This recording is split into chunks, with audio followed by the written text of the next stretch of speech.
split date to multi column in Excel. So first of all வந்து பாத்தீங்க அப்படின்னா dates நான் வந்து கொடுத்துருக்கேன். இதுல day இருக்கு, month இருக்கு, year இருக்கு. இந்த day, month, year separate காலம்ல வந்து நான் எப்படி ஸ்ப்ளிட் பண்றது, இதுக்காக வந்து பாத்தீங்க அப்படின்னா day, month, year அப்படின்ற ஒரு ஃபங்க்ஷனை யூஸ் பண்ணி நம்ம எக்ஸல்ல பண்ண போறோம். ஃபர்ஸ்ட் ஆஃப் நம்ம டே ஃபைண்ட் அவுட் பண்ணக்கூடிய செல்லை செலக்ட் பண்ணுங்க.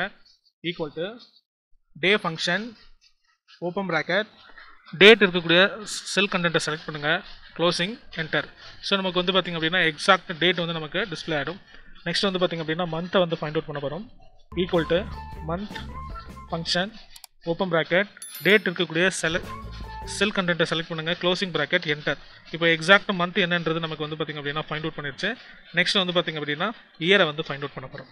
இதுங்க equal to year function open bracket date இருக்கக்கூடிய செல் கண்டென்ட்டை செலக்ட் பண்ணுங்கள். Closing bracket enter. ஸோ எக்ஸாக்டாக அது எந்த இயர் அப்படின்றது நமக்கு வந்து பார்த்திங்கன்னா ஸ்ப்ளிட் பண்ணி போட்டுருச்சு. எக்ஸலில் இந்த மாதிரியான சுவாரஸ்யமான வீடியோகளுக்கு தொடர்ந்து நம்ம சேனலை ஃபாலோ பண்ணுங்கள்.